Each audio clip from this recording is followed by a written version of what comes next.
Isang mapagpalang araw po sa inyo lahat mga kaagapay at maligayang pagbabalik po sa aking munting channel, ang Kaagapay Mark. Please like and share po and subscribe ng aking YouTube channel at para lumawig pa ang marating na ating misyon bilang charity vlogger. Bali ngayong umaga mga kaagapay ay nandito ako sa bahay ni Papa P at may pinai-estimate ako ditong bubong ni Papa P. Kasama ko yung panday dyan. Kanina nag-estimate na. Kanina lang. Mega love shoutout nga po pala kay Sir Purge ng USA. Ayan, nagpadala sa atin si Sir Purge ng 20,000 pesos. At yung 2K para kay Ella. At yung 1K pambili ng ano tawag dito? Ng mga dilata para kay Papa P.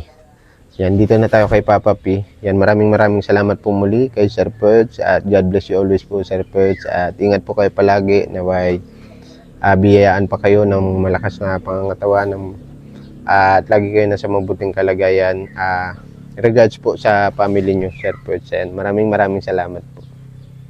Yan, interviewin natin si Papa P. Ito na si Papa P. Papa P, saglit lang ha, may mic ako dito. Si mic. Papa P, good morning. Good morning din. Pasado alas 7 pa lang mga kaagapay. Kanina nagpunta kami ng Panday. Ayan, Panday natin si Marvin. Siya yung nag-estimate kasi siya po yung nagawa ng bahay ni Kuya Eric. Kaya yung sabi ko, siya na lang yung kukunin kong Panday para dito sa bahay ni Papa P. Ayan po, bulok-bulok na yung bahay ni Papa P, yung bubong. Kamusta ka, Papa P? May pasada ka ngayong araw? Hindi nga at may pupuntan ako, mabisita ako dun sa nanay ko at matagal na ako hindi nakakabisita. Namimiss mo na si mama mo? Oo. Talagang baby boy ka ni mama mo, ano? Kaya kailangan kong mag-ano sana ngayon. At hindi ko alam kung nakakagala-gala pa yun. Kaya aalamin ko nga ngayon. Kaya nga di ako nagpasala at tinaon kong Sabado. Pwede makamusta natin yung ano? Yung mga manok mo para makita ni Sir Purge. Ito.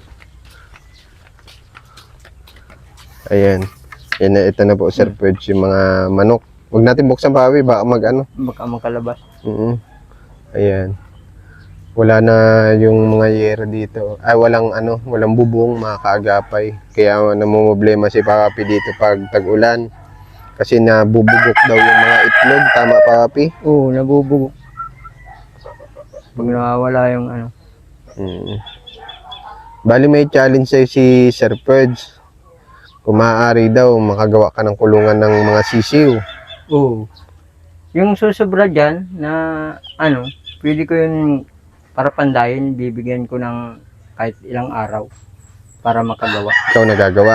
Ako na lang ang magawa. Tama yung Papi, ha? Kaya naman kaya naman mag-repair. Mahirap para ano na puro gastos. Tama Halit yun. na igagastos ko, di bibili ko na lang ng pang-ulam o bigas. Imbis na magbayad ka sa panday, ano? Ako na lang. Ikaw na lang. At lalaki naman tayo, ano? Dapat ang lalaki masigasig. Marunong ka din dapat. Tama yan, Papi. Kaya ganun ang gagawin ko na lang. Sobra dyan na kahoy, sa kung gagawin. Yero.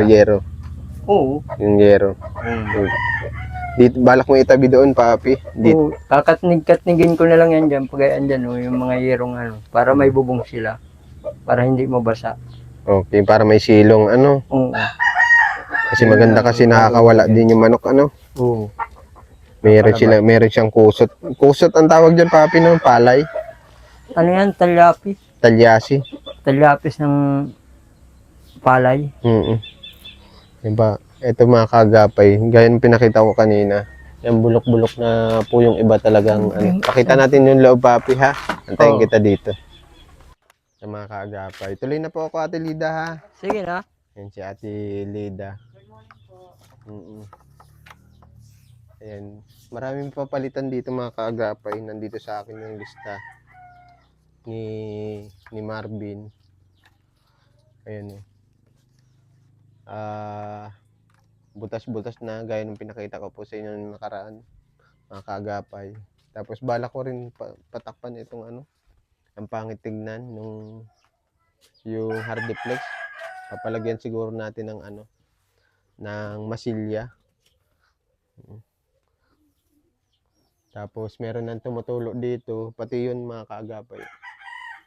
Yung dingding, nabubulok na, gawa nung ampiyas ng ulan. Yung papaano na natin yan. Ay, pasensya na papi, pinasok ko si sapatos ko, sorry. Hindi na, ayos lang. Mm. Tapos, yung kanina, ito yung pinaka, ano ni Kuya Marvin kanina at na ano na nga, Nabubulok na nabubulok, madadamay na hanggang pataas, ano. lahat na yan. Mm. Kasi kalawang naman na din yung ibabaw eh. Mm. Ay, ang sira niya ay, kala ko nga, yung pinakabagayaran lang. Ay, hindi. Isa, dalawa, hanggang pangatlong pamakon, may mga damage na. Marami nang tulo yung bahay niya, tinuro sa ni Papi kanina, ano. Alis lahat. Oh, marami. Ito na sa kwarto, Halos- pag halos nag-uulanan, lahat na yan. ang ginagawa niya, nabalinsot na lang. Dahil sa ulo nila, nagtuturo na masyado Nandito na yung ulan, bagsak ng tao. Mga gamit. Oo, ay yung mga tao. Yung mga tao, ginagawa niya, nililipat niya lahat, isang tabi lang sila. Mm. Pati gamit. Pati gamit. Nasa isang tabi na lang. At iniiwasan ko ngang mabasa. Mm. Ayan, pinakapi ni Ate Lida si Marvin. Salamat kay, ano, kay Ate Lida. May paalmusal pa. Tapos, yung kanina dito, yan. Yan yung mga dulo na bulok na. Kasi ang bala ko dito, Papi, sa bahay mo, yung may kulay na yero ang bibili natin. Hindi na mapintura. Yun nga sana. Mm. Yun din ang naano ko nga eh. Yun sana ang suggest ko sana nung bago ito mabuo. May pintura na sana para hindi ganyan yung pintura na. Mabulok man siya, at least may pintura. Yun ang ano ko ay sakat. Nayan man na, di ka naman kaano. Nayan na, nabili na. Kaya, yun nga din ang inaano ko. Sabi ko, dapat sana kako sa sunod, yung may pintura na. Para Mm. okay na yung sistema. Mhm. Para kung anuhin man ang sponsor, ay makikita nila na Na, maganda man yung aura ng bahay. saka pang matagalan, ano. Pang matagalan, laban na siya sa ulan. Ito yung yero natin mga kaagapay. Yung dami nito. 4 pieces yero 9 feet, 10 pieces yero 10 feet, 10 pieces na 2x2 kukulamber, 12 ang haba, 2 kilo na umbrella nail, 1 kilo ng Paco de Tres, 1 pieces ng ridge roll, tas bulkasil, syempre kailangan po yun. Tapos 1 plain sheet. Yan. Hindi ko alam kung kakasya yung budget natin na 17,000 na lang po kasi matitira. Bali yung 1K pambili ko ng dilata nila Papi. Yung 2K, bibigay ko kay Ella. Kaya lang pa Papi, wala si Ella dito. Ano? Papadala na lang kay Bibi para may allowance yung bata. Okay, nasa Maynila, Papadala na nasa lang. ba si ano? Cavite, padala na lang dun. Makikisuyo na lang ako kung paano maipadala dun sa bata. Okay. Siguro sa sunod na balik ko, ano? At, Para may allowance yung bata dun. anong grade na nga ni Ella Papi? Grade 7. Grade 7 na. Oo. Kung tutusin, kung dito yung mga eskwela makakakuha, sana yun ng 3,000. Yun ay pang budget niya sa sarili niya. Kung nandito siya. Ay sakat wala man siya dito. Kasi ang mga grade 7 dito, nakakakuha kay Mayor ng 3,000. Okay. Basta schooler ni Mayor. Mga canvas pa ako ng materialis. Siguro yung pera na ito, tingin ko kakapusin talaga at ano, malaki ang magagastos. Pero at least bago magtag-ulan, okay na si Papi dito. Wala Handa na na. masyadong isipin. Kumbaga, handa na. Handa na sa paparating na bagyo, ano. Mm. Mm. Babawasan ko nga yan, bago magpakabit dyan, babawasan ko yung halaman na yan para makabilo yung maakyat. Oo. Kung nahiram natin yan, Oo, magagamit natin, yung mahihiram natin. pagbaklas niya. Mm. Tapos madala na lang ako ng lubid at kailangan may hawak doon sa kabila. Tilt na Oo. masyado, ipakagawa. Oo. Ano kasi yan ay, ang style niya, pag ganyan, Masyadong maanong grade. pater, Trick na trick siya, may hirapan Trick niya. na trick. Kailangan may tali nasa kabila. May lubid ka dapat. Madala ko lubid. Oo. Para Kahit hindi, nakatali sa bayan, tapos habang nagpapakot dito sa Para hindi mahirapan yung panday natin tas yung katulong niya. Bali, dalawa kayo gagawa. Ano? Nandito man pati ako. Dadalawa namin dito. Mga estimate mo, Ang pag-arawan, tulong na lang din ako. Kuya Marvin, ilang araw magagawa yan? Ang sakripisyo ako kahit ilang araw. Oo, Nasa 2 to 3 days yan. 2 to 3 days. Di pa natin sigurado yun kasi makabit ka pa ng kahoy. Kaya nga. Oo. Halimbawa naman Estimated ko lang yun. kung papakyaw ko sa iyo mga pakyaw yun 2 to 3 days. Hindi, sa ano yun, sa kilos ng ano namin. Oo. Halimbawa naman pag pakyaw, Kariyero kasi lang ko yun, ang baklas ka dito. Tama repair. mga magkano yun? Halimbawa isang yero pag pakyaw. Nasa 5 yan, pero pwede ko ibigay sila kahit 400 yan at sarili naman. 400 isang yero. 14 lang naman yan. Kasi previous na ulit itong princess ni Papa P. Libre na yun. Yung kabit. Tapos kasama, sa set mo na yun. Tsaka ano dun, may ano ko, may pintura akong hindi ginagamit dun. Gusto ko sana mapinturahan ito. Kapit sa labas. Oo, yung labas para Yung hindi ginawa natin kay Eric. Kaya talagang yung pakapintura ko. Oo. Roller lang ang kailangan ano. Oh, roller lang At ang itong ginagawa. ginawa natin kay Eric. Roller saka isang brush pang sasama na. Pang-finish lang ng ano no, Sama line. na natin yung finish sa semento. Okay. Mga 4 liters lang yun eh. Gusto ko kasi maganda ito Ay, tignan 4 mo. liters lang. Oo. Bibigay ko na lang kay Papa P. Dito lang muna. Adapters lang muna ang priority nun. Oo. Bibigay ko na lang kay Papa P at na medyo naasiwa kasi ako pag madumi yung dingding ba. Yung butas, mamasilyahan natin. Oo, meron ako doon sa bahay. Meron tayong ginamit Mga 1 kilo kailangan mo? na skin coat. Skim coat? Makuha na lang tayo doon. Para- Lambas-lambas mo doon, mga butas-butas yata. Oo. Madami. Madami doon, Papa P. Ay, ayun oh, sa labas. Oo, kita mo yung... Yung may crack, di ba, butas-butas. Oh, Oo. Lalagyan natin kuya dubugan ng... Masilya. Okay. Yan, may gasa pa ako doon. Yung pera natin, dami nun. Yung tulong ko na lang sa iyo yung papi ha. Oh. Hindi natin Yung Ay, pintura salamat. saka ano. salamat Mark ha. Sa mga bagay na ano. Pasensya ka na kasi Nabawasan lang ng kaunti. wala ako yung mga ganyan kasi ay wala akong ibang hanap buhay na kundi isa lang akong parapilikab. Yun ang pinagkakabuhayan ko. Tsaka Para iwasan mo kumita masyadong kahit papaano. iwasan mo masyadong magkamot pa papi ha. Biro lang. Yun ang pinaka ano na siguro ng sarili ko. Pagbaga ano yung napapakamot lagi. Yun ang Mabilis makaubos ng buhok yan para kamot. ay siguro ay sa lahi lang siguro. Papa ko kasi ganun din ay. Okay. Papa yung pintura natin dyan, meron akong kulay ano doon blue. Siguro kaya na yun ng ano. Anong tingin mo ano? Pwede ng pre yun? Ang? Pintura? O madagdag lang konti? Magdagdagan na lang ako. Pang miri-mirinda nung mahagod na yung Ay, sura. see. Papaayos ko na natin yung bago. Para ano, maaliwalas tignan, masarap sa mata ba? Labas man lang ba? Labas lang. At 4 liters lang yun eh. Pwede na yun. Pwede na yung previous yun. Bagay labas lang. Oo. Kasi gusto ko Kay Eric nga ha. Pag-out na hapon ko na lang pininturahan yun. Dahil sabi baka pwedeng pinturahan. Pagkatapos ko naman, pinintura ko siguro yun eh. Nag-out ako ng alas 5. Nagkape lang ako. Katapos yung magkape. Overtime. Ko, wala pang 30 minutes. Mabilis lang naman. At pag may roller, ano? Madali lang yung pag-roller. Okay, okay. Mag-isang oras pa yan ah. Nasino na yun. Yung tulong ko na lang kay Papa P yun. Salamat Sa inyong Mark. mag-asawa. Ano? Oo, salamat. Maraming salamat. May message ka kay Sir Perds? Ay, Sir Perds, salamat po sa mga tulong po ninyo. At nandyan po kayo lagi na walang sawan tumutulong po sa katulad kong mahirap. Naway pagpalain po kayo ng Diyos at nawa marami pa kayong matulungan na katulad ko. At meron nga po akong isang kasama din na masipag siya pero may kapansanan siya. Gusto ko rin nga yung matulungan. Kasi isa lang ang paanon. Isa lang ang pang gumagana. Pero nakakapagpadyak po siya.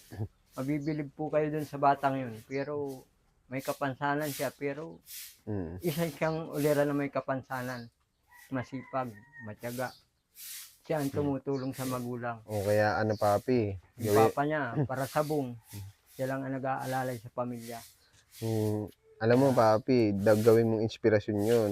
Di ba, may kapansanan siya. Nakapaghanap buhay siya. Paano pa Nakapaghahanap tayong buhay. kompleto? Ano? Yung pa kayang mga taong Mm. kumpleto nga naman, pero minsan hindi nila ginagamit sa tama yung iba. Kaya wag ka na magparainom, ha? Kaya mabawas-bawas tayo. Ha? Mabawas-bawas. Kasi yung alak, Ibusin mo na pa, papi. Huwag mo nang buhos-buhosin. Babawasan natin at mahirap. mm, Di balin tumutok na lang sa hanap buhay. yan, tama yan, ganyan, papi. Yan ang gusto kong marinig sa iyo. Yun na Kasi lang. Yan na lang ang gagawin. dapat bilang tatay, responsable tayo sa obligasyon natin sa pamilya natin. Dapat hindi nagugutom. Di baling mahuli yung manok sa patuka. Mm. Basta may laman muna yung sikmura. Mm. Ninyong pamilya, ha? Ay, di ko yan matiis. Kahit meron akong pagkain dyan, di ko yan matiis na hindi ko bigyan yung mga manok. Unahin mo yung asawa mo, Lagi siyempre. kong mayor yan. Ha? Manok at tao. Oo, sabi ni Sir Fudge, kayo na daw bahala sa manok. Kung anong balak nyo, ibenta nyo o ulamin nyo. Basta, mas maganda kung ibenta mo at para may pagkakitaan ka. Pwede ka ulit bumili ng sisiw. Ang gusto ko kasi Tama. niyan, gusto ko muna makaparaming yan. bago Hindi ako kasi papi, magbibenta. pag pinarami mo ng pinarami, problema mo yung patuka. Ay, okay lang yun. Kasi Benta ka pa isa, dalawa, palakihin mo. pag merong alam na mabili, bakit hindi? Oo. Sa palengke, yung Bawal. bilis niya. Para at least may pumapasok sa'yo na pera, may pampabili ka ulit ng patuka. Mm. Di ba? Ibig ko sabihin, mayroon ka pang maiuwi sa pamilya mo. Mm. Oo. May bumabalik, parang ROI lang yan, return of investment. Oo, at Para yung- mabawi mo yung nagastos mo sa patuka at oo. tumubo ka ng konti, Ganun lang, papi, para at least yung pamilya mo, iwan mo man dito habang naghahanap buhay ka sa pagpapadyak, may pagkain sila. Oo. Huwag mong gutumin yung pamilya mo. Ha? Ay, di man sila na dyan. At Hmm. pagdadating ko naman, mayroon naman akong laging dala. Huwag laging hotdog. Masama yung papi, Ay, ha? itong anak ko kasi ay mahilig siya sa Hotdog? manok ay. Manok? Sa chicken, oo. Huwag mo Mahilig yan sa sanayin. kadalasan yan. Gusto niyan manok. Gusto niya pritong manok. Oo, sabi mo, magkakapakpak na siya. Baka makalipad ka niyan. Oo, huwag ka masyadong magmanok, ha? Magkakapakpak ka niyan. Mahilig Nonoy. yan sa manok. Okay lang yan. Okay lang. Gusto maging angel. Gusto niya magkapakpak. Pero ayun nga sabi ko, papi, huwag natin sanayin ang bata sa gusto nila. Dapat tayo masusunod bilang magulang. Kaya na nga, pag di ko man tayo ang batang yan na at di ko yan nabigyan, naiyak. Hindi pwede yun, papi. Mali naman yun. Mali na yung pag didisiplina mo. Dapat bilang magulang ikaw na susunod. Kaya minsan, kung ano yung ulam namin, gulay, nakain din siya ng gulay. Kaya lang, may pili siyang gulay. Paunti-unti Pagdating sa sanayin mo, gulay. masasanay din yan. Alam ko, hanap-hanapin na niya. Oo. Kasi pag sinanay mo lagi sa manok yan, yun nahanap-hanapin niya, magkakapakpak na siya. Okay lang daw. Okay lang daw. At Magiging angel. giging angel daw siya. Gusto mo maging angel? Opo. Opo. Mapunta na ako, ha? Wag ikaw pasaway kay papa mo, ha? Alam mo ba, Nonoy, nagtutuli ako ng batang pasaway? Bata pa nga ako eh. Hindi ka patuli. Hindi pa. Hindi pa, yung mga tinutuli ko, yung mga pasaway, di nakikinig sa magulang. Pag hindi Totoo yun, alam ni papa mo yun. Hindi sinunay na sunod na matutuli. Pwede, sabi niya pag grade 6 na daw. Ganun lang, papi, ha? Oo. Mapunta na kami, ha, Oo, papi, ha? salamat. Salamat, Mark. Mm. Salamat sa mga sakripisyo mo na pagpupunta dito sa akin. Mm. Salamat. Maraming salamat. At sa kasama mo, Panday. salamat din. Si Marvin yan, si Marvin. Kahit pa paano ay di ka na naghanap ng iba. At kung dito ka, ay mahal. Mahal ang pagpaano dito. Mm. Kaya mabuti yun, may sarili ka ng kasama-sama mo Panday. lang. Kahit saan ka magpagawa ng bahay, may kasama ka ng permi. Tida, mapunta na po ako. Salamat. God bless, Ingat papi. kayo. Sir, ingat po kayo. Mm. May pagpe-pray ko natin po. Maraming blessing po sa inyo. Ingat po. Salamat kayo. Ingat po.